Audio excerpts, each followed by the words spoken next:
শুভ সন্ধ্যা বন্ধুরা। কিছু কথা তোমাদের সাথে শেয়ার করতে চলে এলাম। কিছু মনের মধ্যে কিছু চলছে যেগুলো ভাবলাম তোমাদের সাথে একটু শেয়ার করি। তো আমরা জানি যে অনেকেই জানি আমরা যে ব্যাঙ্গালোরের একটা খুবই মানে দুঃখের খুবই স্যাড একটি ঘটনা ঘটে গেছে। আতুল সুভাষ মানে ছেলেটির নাম, 34 বছর ওর বয়স। তো ও আর নেই, ও স্বেচ্ছা মৃত্যু যাকে বলে। তো আমি এই ঘটনাটা ঘটেছে দিন দুয়েক হলো। তো ও চলে যাওয়ার আগে একটা 24 পাতার একটা নোট রেখে গেছে। একটা 1 ঘন্টা 22 মিনিট বা 1 ঘন্টা 23 মিনিটের একটা ভিডিও। তাতে ওর জীবনের ওর যা কষ্ট দুঃখ সমস্ত ও শেয়ার করে গেছে পৃথিবীর মানুষের কাছে। এবং ছেলেকে একটা চিঠি রেখে গেছে। ছেলে মানে একেবারেই শিশু, বছর দুয়েক হয়তো বয়স হবে, 2-3 বছর হয়তো বয়স হবে। তো খুব নাড়া দিয়েছে, মানে সারা পৃথিবীর মানুষকেই বোধহয় ঘটনাটা খুব নাড়া দিয়েছে। তো কিছু কথা মনের মধ্যে মানে ঘোরাফেরা করছে, তাই ভাবলাম তোমাদের সাথে শেয়ার করি। তো ছেলেটির কথা তোমরা জানো হয়তো অনেকেই, তাও ভাবলাম একটু আমার মনের কথাগুলো আমি তোমাদের সাথে একটু সবই তো শেয়ার করি, ভাবলাম এটাও একটু আলোচনা করি যে আমার মনে কি চলছে ঘটনাটা শুনে। তো সারা পৃথিবীতেই তোমরা বলবে এরকম তো অনেক ঘটনা ঘটে, তুমি তো বলতে আসো না সব ঘটনা। সারা পৃথিবীতে অনেক ঘটনা ঘটে, হয়তো 2-4 করার একটা প্রবণতা থাকে আমাদের, যে এটা এই কারণে হলো বা এটা ওই কারণে হলো বা এটা আমাদের হাতে ছিল না, এটা কারোর হাতে ছিল না, এটা ঘটে গেছে, অঘটনটা ঘটে গেছে, এরকম প্রচুর ঘটনা। কিন্তু যে ঘটনাটার কথা বলছি, আতুল সুভাষ, যে ছেলেটির নাম, মাত্র 34 বছরের ছেলে। তো ছেলেই তো বলবো, আর কি বলবো। তো ওর কথাটা একটু বলে নি। যারা জানো তারা জানো, আমি যারা জানো না বা যারা এখনো অবগত নও ঘটনাটি, আমি জাস্ট তাদের জন্য একটু শেয়ার করছি যে ছেলেটির বছর 2-3 হলো বিয়ে হয়েছে, এবং ওই ম্যাট্রিমোনিয়াল যে সাইটগুলো সেখান থেকে দেখে পছন্দ করে দুপক্ষেরই মানে দুটো ফ্যামিলির থেকেই ওরা সিদ্ধান্ত নিয়ে বিয়ে থা হয়েছে। এবং মেয়েটিও ভালো একটা কোম্পানিতে ভালো টাকা পয়সা রোজগার করে, ছেলেটি তো করেই। তো এবার কথা হচ্ছে যে মেয়েটির পরিবারে রয়েছে, মানে মেয়েটির বাপের বাড়িতে রয়েছে মা আর ভাই, আর ছেলেটির পরিবারে রয়েছে মা, বাবা আর ভাই। তো ভালো কথা, ওরা থাকে ব্যাঙ্গালোরে। এবারে বছরখানেকের মধ্যে ছেলে হলো। এবারে তারপর থেকেই যতটা ও যে নোটটা রেখে গেছে বা যে ভিডিওটা ও করে গেছে, যারা যারা ভিডিওটা দেখেছো বা যারা যারা নোটটা যে পয়েন্টসগুলো দিয়েছে তারা জানো। আমি প্রত্যেকটা শুনেছি, মানে প্রত্যেকটা ভিডিও এবং চিঠি, মানে যেটা ও নোট ছেড়ে গেছে। তো কি বলবো, মানে নিজেকে না, আমি একজন খুব সচেতন মানে নাগরিক ভাবি আমি নিজেকে, যে আমি চেষ্টা করি আমার চোখের সামনে যে ঘটনাগুলো ঘটে আমি দেখবো না, বা এরকম করে আমি সরিয়ে দিই না, যেগুলো দেখতে খুব কষ্ট হয়। যেটা রিসেন্টলি আজকে আমরা হয়তো অনেকেই জানি, একটা বিভৎস 9 বছরের মেয়ের সাথে একটা ঘটনা ঘটে গেছে। সেই ঘটনাটা আজকে শাস্তি বেরোলো, মানে শাস্তি হলো, সেটা মারাত্মক শাস্তি হচ্ছে। সেটাও খুবই কষ্টের। ঘটনাটা যখন হচ্ছিল আমি একটু ফাস্ট ফরওয়ার্ড করে দেখছিলাম, কিন্তু এমন না যে আমি চোখ সরিয়ে নিয়েছি, দেখেছি। কিন্তু এই ঘটনাটা যখন দেখছিলাম, মাথার মধ্যে না অনেকগুলো জিনিস আমার চলছিল, যে কি একটা ঘটে গেল, এটা কি ঘটে গেল, মানে ঠিক মানে 2-4 করতে পারছি না। তাই এলাম তোমাদের সাথে। চতুর্দিকে মারাত্মক মানে ভয়ানক সমস্ত ঘটনা ঘটছে, যেগুলো আমাদের ছোটকালে আমরা দেখিনি। সত্যি কথা, কোথাও ভয় ছিল মানুষের মধ্যে, কোথাও একটা বিবেক বোধ ছিল, জানি না কি ছিল, কিন্তু দেখিনি আমরা। হ্যাঁ, হয়তো বলবে এত মিডিয়া ছিল না, অনেকেই বলছে এত মিডিয়া ছিল না বলে হয়তো চোখের সামনে আসতো না। তো যাই হোক, যে কথাটা বলছিলাম, তো অতুলের এরকম বিয়ের পরে বেশ কিছুদিন থেকে কিন্তু ওদের মধ্যে একটা বচসা শুরু হয়, মিসআন্ডারস্ট্যান্ডিং শুরু হয়, এবং বেশিরভাগটাই কিন্তু পয়সা কড়িতে গিয়ে ঠেকে।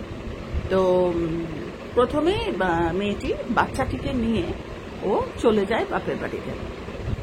এবার আমি আর নাম টামগুলো কিছু বলছি না। তো ওয়াইফ যে সে বাচ্চা নিয়ে চলে যায় বাপের বাড়িতে এবং বাচ্চার জন্য খোরপোশের একটা কেস করে, আর ডোমেস্টিক ভায়োলেন্সের একটা কেস করে, তারপরে আরো অনেক কেস যেগুলো আমি বলছি না। আমি এটা আলোচনা করছি যারা মনে করবে যে দেখার তারা দেখতে পারো। তো এরকম 8টা বা 9টা কেস হাজবেন্ডের আগেনস্টে করেছে। এবং অদ্ভুত ব্যাপার যে কেসগুলো কিন্তু কোনোটাই ব্যাঙ্গালোরে করেছে ওদের হোম টাউনে, এবং বলছে 2000 কিলোমিটার, মানে যখন কেসের শুনানি হচ্ছে বা কেস থেকে ডাক পড়ছে, মানে ট্রায়াল চলছে, তখন কিন্তু এই 2000 কিলোমিটার যাওয়া আসা করতে ছেলেটির 2 দিন মতো লাগছে, মানে থেকে বলছে কখনো কখনো কেসে ঠিক মতো আসছে লোকজন, কখনো আসছেন না, কখনো টাইম চলে যাচ্ছে, সেই রাতটা থেকে আসছে। সেও তো চাকরি করে।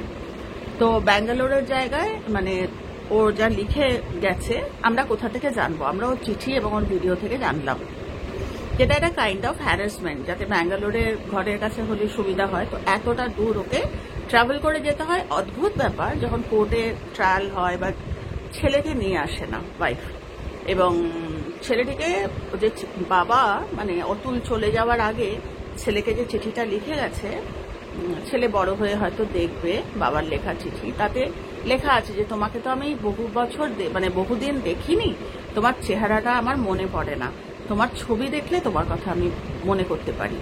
মানে ইভেন ওর গলাও শোনায় না ছেলে। তো পরে এখন পুলিশ থেকে বিভিন্ন তদন্তের মারফত জানতে পারছে যে হোয়াটসঅ্যাপ চ্যাটগুলো বেরিয়েছে যে দিনের পর দিন অতুল কিন্তু ছেলেকে দেখার আর্জি জানিয়েছে বউয়ের কাছে, এবং বলেছে যে যদি নাও কোর্টে আনো বা যদি নাও দেখাও অন্তত ভিডিও কলে। উত্তর নেই কোনো, মানে উত্তর, নো রেসপন্স, মানে উত্তর নেই। একদিন কত 11 তারিখ বোধহয় 11ই জুলাই বা এরকম লিখেছে না দেখাবো না, এরকম একটা লিখেছে। আরো অনেক ব্যাপার আছে কোর্টের। ও অনেকের নামেও একদম ডাইরেক্ট মানে বলে গেছে যে আমার মৃত্যুর জন্য এরা দায়ী, এবং একদম স্পষ্টত যারা চিঠিটা পড়বে বা ভিডিওটা দেখবে তারা দেখতে পারবে যে ঘরের মধ্যে একটা লিখেছে যে জাস্টিস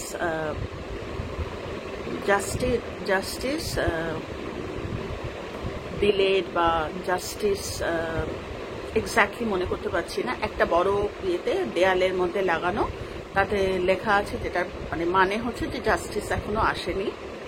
আর আরেকটাতে মারাত্মক জিনিস লেখা আছে যে একটা নোট যেটার মধ্যে একদম 1, 2, 3, 4, 5, 6 করে 3টে ভাগে 3টে কলাম করে ও লিখেছে মৃত্যুর আগের 2টো দিন, মানে 9 তারিখ চলে গেছে ছেলেটি, মানে 8 তারিখ পুরো এবং 9 তারিখ রাতে ঘটনাটি ঘটেছে।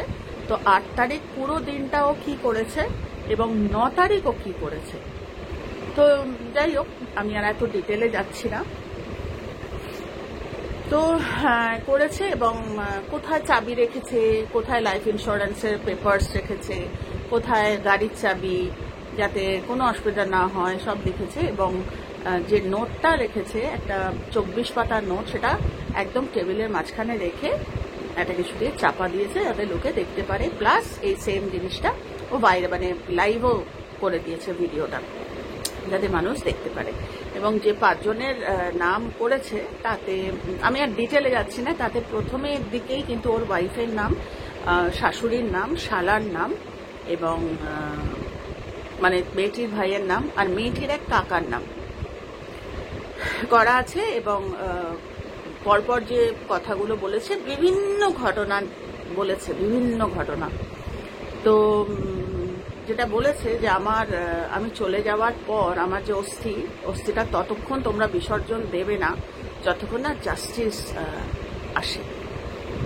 আর যদি দেখো যে জাস্টিস এলো না, কোনো কাজ হলো না, তাহলে সামনে যে কোনো নালাতে আমার অস্থি ভাসিয়ে দিও, যাতে পৃথিবীর মানুষ দেখতে পারে যে এই পৃথিবীতে মানুষের কি দাম। মারাত্মক। তো সত্যি কথা, মানে যখন বলছি না তোমাদের, তখনও মাথায় চলছে যেটা কি ঘটে গেল। মানে তো যাই হোক, টাকার নিয়ে ও নিজেকে এটিএম বলেছে, যে আজকে থেকে এটিএম ক্লোজড। মানে ওয়াইফ ওকে এটিএম এর মতো করে চালিয়েছে। মানে ছেলের জন্য খরপোশ যে অ্যামাউন্টটা চেয়েছে, সেই অ্যামাউন্ট অতটুকু ছেলের জন্য লাগে না, কিন্তু মাসের পর মাস সেটা কিন্তু ওকে দিতে হয়েছে, কেননা কেসটাও জিতে গেছে। মেয়েটির নামে যে খরপোশ সেটা হয়তো পায়নি, বা কেসটা চলছে, বা কি কত কোটি টাকা চেয়েছে, আমি এক্স্যাক্টলি অ্যামাউন্টটা বলতে পারছি না, 1 কোটি বা 2 কোটি টাকা, যেটা সাধারণ একটি চাকরিজীবী মানুষের পক্ষে মারাত্মক। এবং ছেলেটিকে যে চিঠিতে লিখে গেছে ও চলে যাওয়ার আগে, তাতে বলেছে যে তোমার বাবা তোমাকে সামনে রেখে আমাকে এটিএম হিসেবে ব্যবহার করা হয়েছে, তো এটিএম না থাকলে আর কোত্থেকে আর পাবে, এরকম একটা লিখেছে।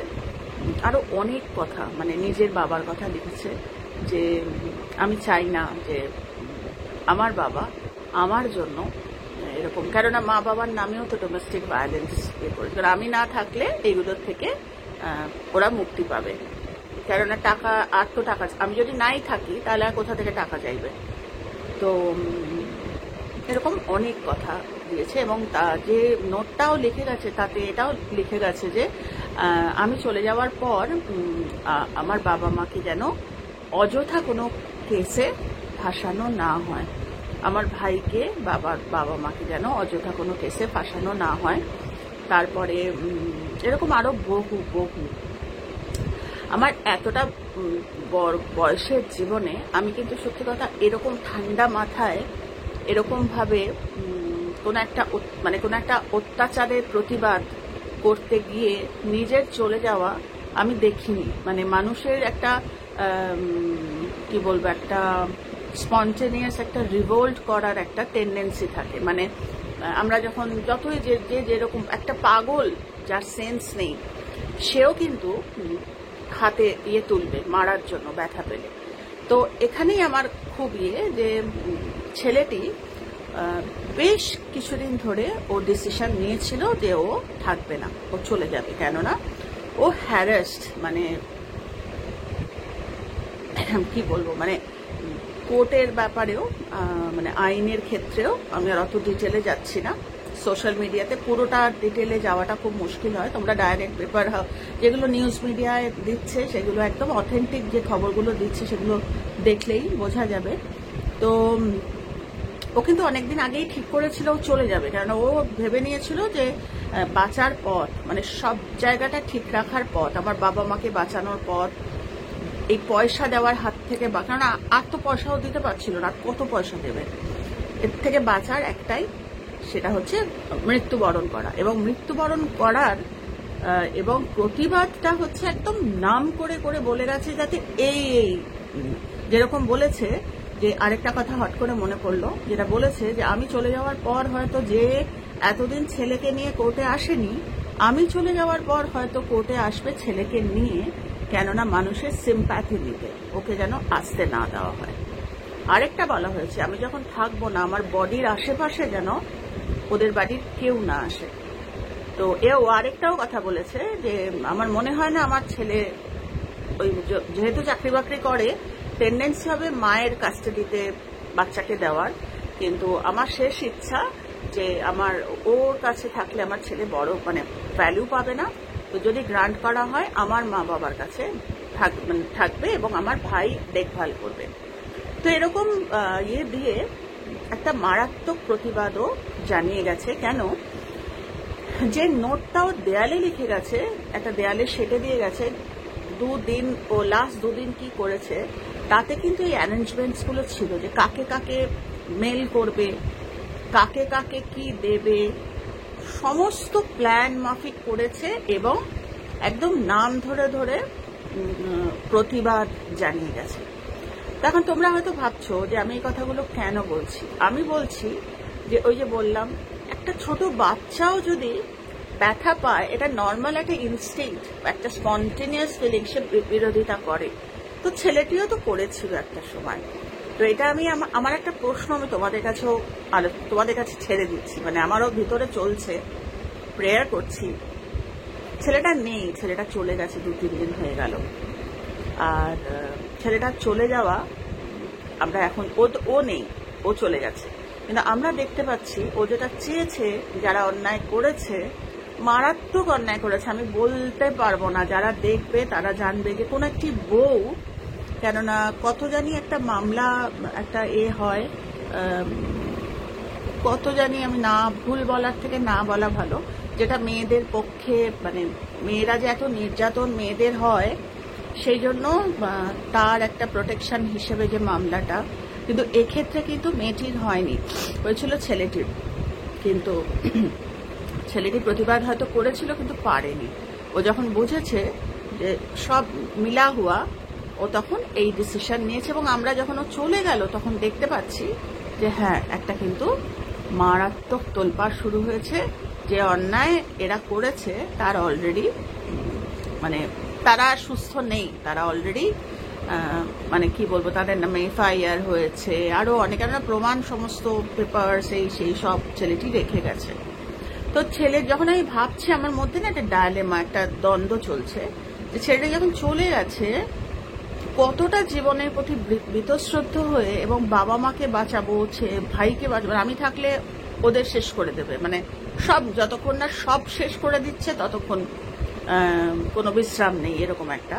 তো সেটা হয়তো হবে, মানে কথা বলছি, হয়তো তুমি প্রতিবাদও করেছিলে, মানে আমি অতুল সুভাষ যার কথা বলছি তাকেই বলছি, তুমি হয়তো প্রতিবাদও করেছো, তুমি হয়তো পারোনি, কিন্তু আরেকটু প্রতিবাদ করতে পারবে, আরেকটু যেটা, যে সোশ্যাল মিডিয়াতে তুমি চলে যাওয়াটা জানিয়েছো, যে আমি চলে যাচ্ছি, এটা সিদ্ধান্ত নিয়ে তুমি জানিয়েছো, তো সেটা না করে, হ্যাঁ হয়তো বলবে যে এখন যেটা হচ্ছে কোনোটারই হচ্ছে না। আমরা আজকেই দেখলাম যে মারাত্মক খবর, যে মানে অভয়া চলে যাওয়ার পরে যারা ধরা পড়েছিল, তাদের 3 মাসের মধ্যে, 90 দিনের মধ্যে চার্জশিট জমা দিয়ে, সাপ্লিমেন্টারি চার্জশিট জমা দিতে পারেনি বলে, আমি আর নাম নিচ্ছি না, তারা আজকে কিন্তু ছাড়া পেয়ে গেছে, মানে জামিন পেয়েছে।